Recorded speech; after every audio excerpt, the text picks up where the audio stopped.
வணக்கம். இந்திய நேரப்படி காலை 6 மணி. ஜெம் தலைப்புச் செய்திகள். பிரதமர் நரேந்திர மோடி தலைமையில் இன்று மத்திய அமைச்சரவை கூட்டம். பாஜக கூட்டணி 291 தொகுதிகளில் வெற்றி வகிக்கும் நிலையில் ஆலோசனை கூட்டம் அடுத்த கட்ட நடவடிக்கைகள் ஆட்சி அமைக்க உரிமை கோருவது தொடர்பாக ஆலோசிக்கப்பட உள்ளதாக தகவல்.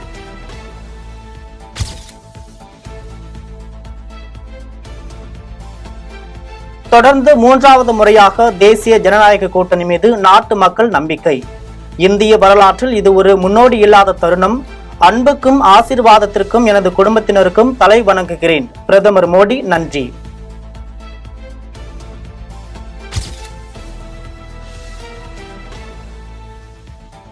(2024) நாடாளுமன்ற தேர்தலில் பாஜக தனியாக மெஜாரிட்டி பெறாத நிலையில் பிரதமர் மோடி என்டிஏ கூட்டணியின் உதவியுடன் பிரதமர் ஆவாரா? இப்படிப்பட்ட நிலையில்தான் பாஜக மூத்த தலைவர் நிதின் கட்கரி RSS தலைமையகத்திற்கு கைபேசியில் பேசியதாக தகவல்.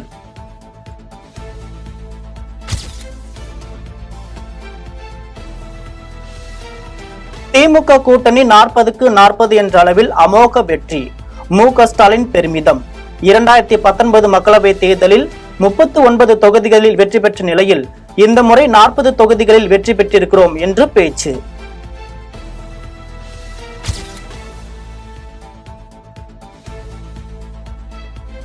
முதலமைச்சர் மு.க. ஸ்டாலின் தலைமையிலான கொள்கை கூட்டணி 40க்கு 40 தொகுதியிலும் வெற்றியை தேடி தந்துள்ளனர் அமைச்சர் உதயநிதி ஸ்டாலின்.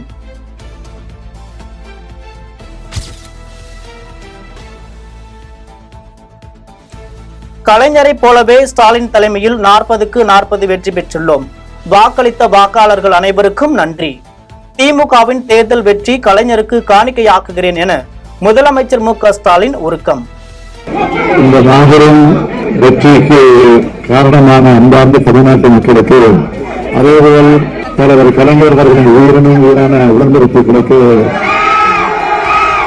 கோடான கோடு நன்றி நான் தெரிவிச்சுக்க விரும்புகிறேன். பாசிசத்தை வீழ்த்தி இந்தியாவை காப்போம் என்ற முழக்கத்தோட பரப்புர பயணத்தை சென்ற திமுக தலைமையிலான இந்திய கூட்டணி கட்சி தலைவர்களுக்கும் நிர்வாகிகளுக்கும் செயல் வீரர்களுக்கும் தொண்டர்களுக்கும் என்னுடைய நெஞ்சார்ந்த நன்றியை முதல்ல நான் தெரிவிச்சுக்க விரும்புகிறேன். கடந்த நாடாளுமன்ற தேர்தலில் 39 தொகுதிகளில் வெற்றி பெற்றோம். இந்த நாடாளுமன்ற தேர்தலில் மீதம் இருந்த ஒரு தொகுதியும் சேர்த்து 40க்கு 40 தமிழ்நாட்டு மக்கள் வழங்கியிருக்கிறாங்க. அகில இந்திய அளவில் இந்தியா கூட்டணியை ஜனநாயக சக்தி அனைவரும் சேர்ந்து உருவாக்கணும். 400 இடங்களில் வெற்றி பெறுவோம்னு சொல்லி தங்களுக்கு யாருமே எதிரியா இல்லைன்ற நினைப்புல பாஜக ஒரு பிம்பத்தை ஏற்படுத்தினாங்க. ஆட்சி அமைக்கும் தனி பெரும்பான்மைக்கு தேவையான இடங்களை கூட பெற முடியாத அளவுக்கு பாஜக இப்ப தள்ளப்பட்டிருக்கு. அது மாதிரிதான் இது வரைக்கும் செய்திகள் வந்துகிட்டு இருக்கு. 2 நாட்களுக்கு முன்பு கூட கருத்து கணிப்புங்கிற பெயர்ல உளவியல் ரீதியான தாக்குதலை பாஜக தொடுத்துச்சு. ஆனா இந்த தேர்தல் முடிவுங்கிறது அரசியல் சாசனத்தை மாத்திடலாம், வெறுப்பு பரப்புறதால மக்களை பிளவுபடுத்தலாம்னு நினைச்ச பாஜகவுக்கு எதிரான மக்களோட தீர்ப்பு. இதுதான் எங்க கூட்டணியுடைய வெற்றி.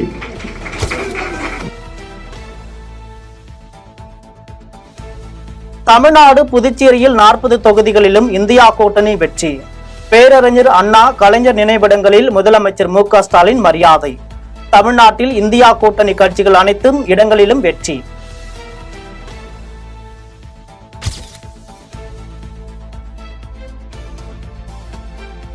ஒடிஷாவில் ஆட்சியை பிடிக்கிறது பாஜக. மெஜாரிட்டி இலக்கை தாண்டி முன்னிலை. ஒடிஷாவில் 24 ஆண்டுகளுக்கும் மேலாக முதலமைச்சர் பதவி வகித்துள்ள நவீன் பட்நாயக் தனது கட்சி மீண்டும் ஆட்சி அமைக்கும் என்ற நம்பிக்கையில் இருந்தார்.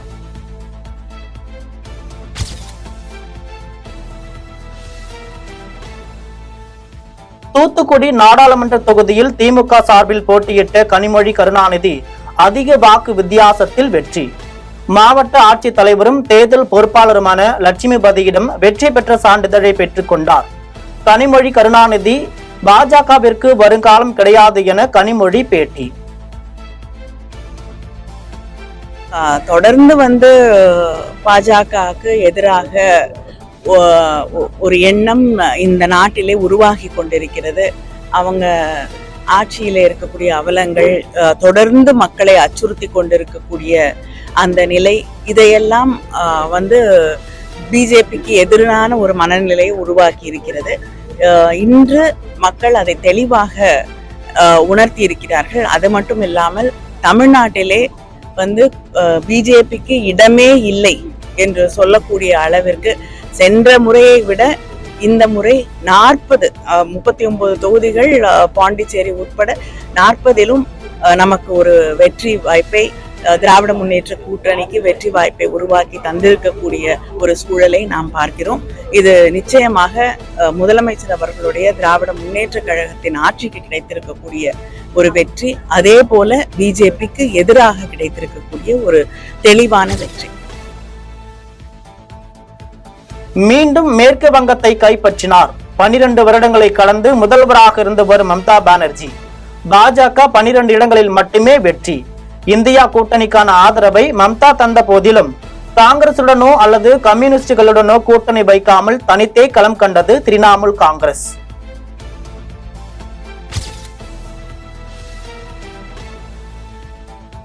நாற்பது தொகுதிகளுக்கே சிலர் வெற்றி கொண்டாட்டம். ஒடிஷாவில் முதன்முறையாக ஆட்சி அமைக்க இருக்கிறது பாஜக. பிரதமர் மோடியின் தலைமைக்கு நன்றி தெரிவித்துக் கொள்கிறேன் என ஜே.பி. நட்டா பேச்சு.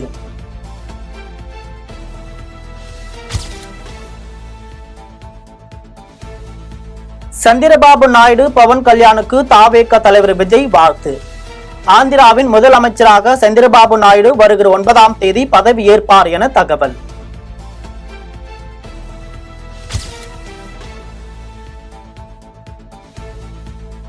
பஞ்சாபில் உள்ள 13 நாடாளுமன்ற தொகுதிகளில் தனித்தனியாக களம் கண்டுள்ள காங்கிரஸ். 7 இடங்களிலும் ஆம் ஆத்மி கட்சி 3 இடங்களிலும் வெற்றி. பாஜக பஞ்சாபில் ஒரு இடத்தில் கூட வெற்றி பெறவில்லை.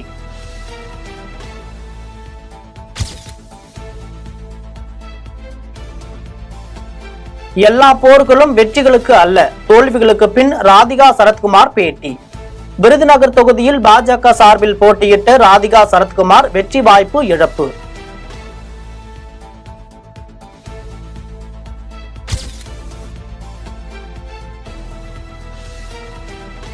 திருச்சி மக்களவை தொகுதியின் திமுக கூட்டணி வேட்பாளரும் வைகோவின் மகனும் ஆகிய துரை வைகோ 5,42,213 வாக்குகள் பெற்று வெற்றி.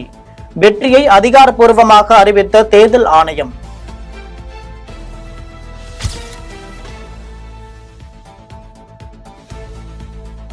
நீலகிரி நாடாளுமன்ற தொகுதியில் போட்டியிட்ட திமுக ராசா வெற்றி. 3வது முறையாக மீண்டும் நீலகிரி தொகுதி எம்பி ஆகிறார்.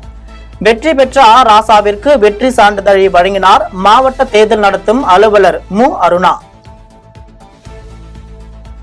இந்த முறை அரசியல் சட்டத்திலே சொல்லப்பட்டிருக்கிற மதசார்பின்மைக்கு ஆபத்து வரும் என்பதை எச்சரித்து அரசியல் சட்டத்தை காப்பாற்ற 40 தொகுதிகளையும் எங்களுக்கு தாருங்கள் என்று மாண்புமிகு முதலமைச்சர் அவர்கள் கொடுத்த அறைகூவலை தமிழ்நாட்டு மக்கள் ஏற்றிருக்கிறார்கள்.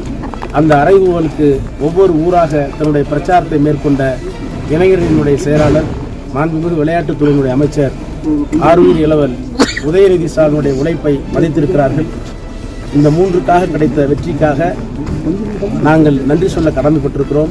குறிப்பாக நீலகிரி நாடாளுமன்ற தொகுதியில் கடந்த காலங்களில் நான் ஆற்றியிருக்கிற பணிகளையும் மக்கள் அங்கீகரித்திருக்கிறார்கள். இன்னும் வேகமாக இந்த தொகுதி மக்களுக்கு பணியாற்ற வேண்டும் என்கின்ற உறுதியையும் உத்வேகத்தையும் இன்றைய தினம் உங்கள் மூலம் நான் தெரிவிக்கிறேன். சிவகங்கை நாடாளுமன்ற உறுப்பினராக மீண்டும் கார்த்திக் ப. சிதம்பரம் தேர்வு. 300 முதல் 400 இடங்களை பெறுவோம் என ஆணவத்தில் பேசியவர்களுக்கு தேர்தல் அடக்கத்தை கற்பித்துள்ளது. காரைக்குடியில் கார்த்திக் ப. சிதம்பரம் பேட்டி. 300 ஜெயிப்போம் 400 ஜெயிப்போம் அப்படின்னு சொன்னவர்களுக்கெல்லாம் இது ஒரு நல்ல பாடம். ஜனநாயகம் எல்லா ஆணவத்திற்கும் ஒரு அடக்கத்தை கற்பிக்கும். இந்த அடக்க பாடத்தை அவர்களுக்கு கற்பித்திருக்கிறது என்று தான் நான் கருதுகிறேன். சார், நிதிஷ்குமார் அவங்கள உங்களுக்கு மறுபடியும் சான்ஸ் தருவாங்களா? இதெல்லாம் எங்களுடைய கட்சி தலைமை தான் இதெல்லாம் இந்த பேச்சுவார்த்தை இந்த முடிவுகள் எல்லாம் எடுக்க முடியும். தமிழக பிரதமராக வருவாரா சார்? இந்த முடிவுகளை எல்லாம் எங்களுடைய கட்சி தலைமை தான் எடுக்க முடியும். நான் அதுக்கெல்லாம் கருத்து சொல்றதுக்கு என்ன இடத்துல நான் இல்லை. அதனால் மீண்டும் தொகுதி மக்களுக்கும் எனக்காக உழைத்த அத்தனை கூட்டணி கட்சிகளும், குறிப்பாக திராவிட முன்னேற்ற கழக தலைமைக்கும் அதனுடைய நிர்வாகிகளுக்கும் மனமார்ந்த நன்றி. என்னுடைய கட்சியான காங்கிரஸ் கட்சி, மற்ற கூட்டணி கட்சிகள், விடுதலை சிறுத்தைகள், இந்திய கம்யூனிஸ்ட் கட்சி, மார்க்சிஸ்ட் கம்யூனிஸ்ட் கட்சி, விடுதலை சிறுத்தைகள், முஸ்லீம் லீக், மனிதநேய மக்கள் கட்சி, கமலஹாசனுடைய அரசியல் கட்சி போன்ற அனைத்து அரசியல் கட்சிகளுக்கும் நன்றியை தெரிவித்துக் கொள்கிறேன். வரும் காலங்களில் உங்களின் அன்பையும் அங்கீகாரத்தையும் பெற எங்கள் உழைப்பை இரட்டிப்பாக்குவோம். கோவையில் தோல்வியடைந்த பாஜக மாநில தலைவர் அண்ணாமலை அறிக்கை.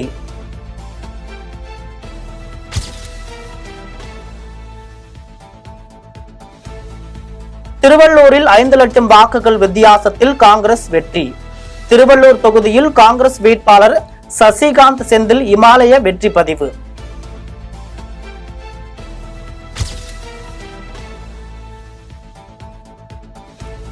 ஆந்திர சட்டமன்ற தேர்தலில் நடிகை ரோஜா தோல்வி.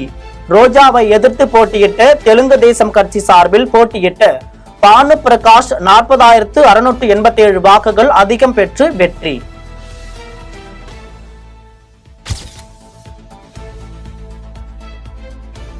காங்கிரஸ் முன்னாள் தலைவர் ராகுல் காந்தி கேரளாவின் வயநாடு, உத்தரப்பிரதேசின் ரேபரேலி ஆகிய தொகுதிகளில் அபார வெற்றி.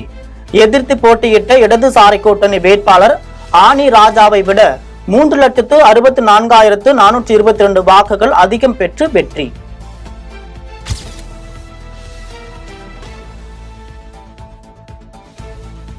மக்களவை தேர்தல் நிறைவடைந்தாலும் தேர்தல் நடத்தை விதிமுறை வியாழக்கிழமை வரை அமலில் இருக்கும். தலைமை தேர்தல் அதிகாரி சத்யபிரதா சாஹூ அறிவிப்பு.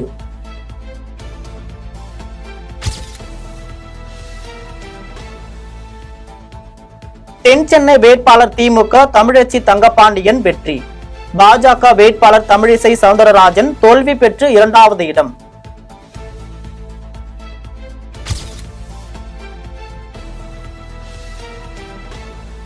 சிதம்பரம் மக்களவை தொகுதியில் விசிக தலைவர் திருமாவளவன் வெற்றி. இவருடன் போட்டியிட்ட மற்ற வேட்பாளர்கள் மிக குறைவான வாக்குகள் பெற்று தோல்வி.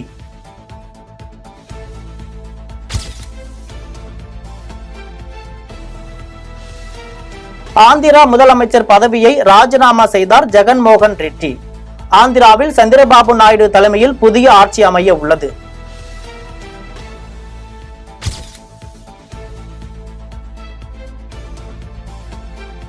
பாஜக கூட்டணியிலேயே நீடிப்போம் என தெலுங்கு தேசம் உறுதி. இந்தியா கூட்டணியை ஆதரிக்கும் பேச்சுக்கே இடமில்லை. தெலுங்கு தேசம் கட்சி மூத்த தலைவர் கனகமேடலா ரவீந்திரகுமார் தகவல்.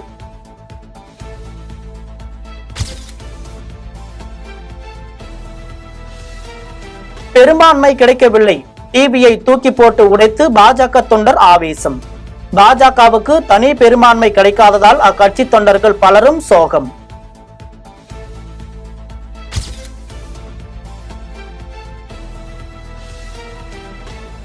பிரதமர் மோடிக்கு இலங்கை அதிபர் ரணில் விக்ரமசிங்கே வாழ்த்து.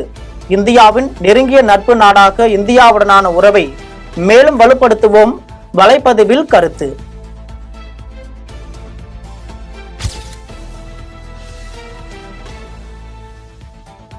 இம்ரான்கானின் கட்சி அலுவலகத்திற்கு வைக்கப்பட்ட சீலை அகற்ற நீதிமன்றம் உத்தரவு. பாகிஸ்தான் தூதரகம் அனுப்பிய ரகசிய தகவலை கசிய விட்டதாக கூறி தொடரப்பட்ட சிபர் வழக்கு 3 முக்கிய வழக்குகளிலிருந்து இம்ரான்கான் விடுவிப்பு.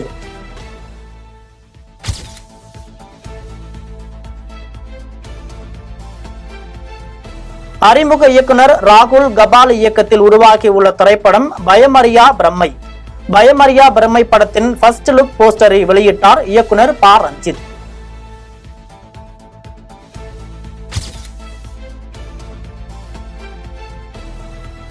T20 உலகக்கோப்பை தொடரில் உகாண்டா அணியை வீழ்த்தி ஆப்கானிஸ்தான் அபார வெற்றி. ஆப்கானிஸ்தான் தரப்பில் அதிகபட்சமாக பசல் ஹாக் பரூக் 5 விக்கெட்டுகளும், நவீன் உல்ஹக் மற்றும் ரஷீத் கான் தலா 2 விக்கெட்டுகளும் வீழ்த்தி அசத்தல்.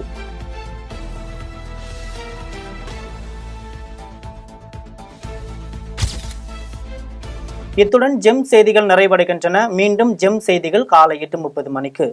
உடனுக்குடன் செய்திகளை காண GemLive.tv என்ற இணையதளத்தில் இணைந்திருங்கள். நன்றி, வணக்கம்.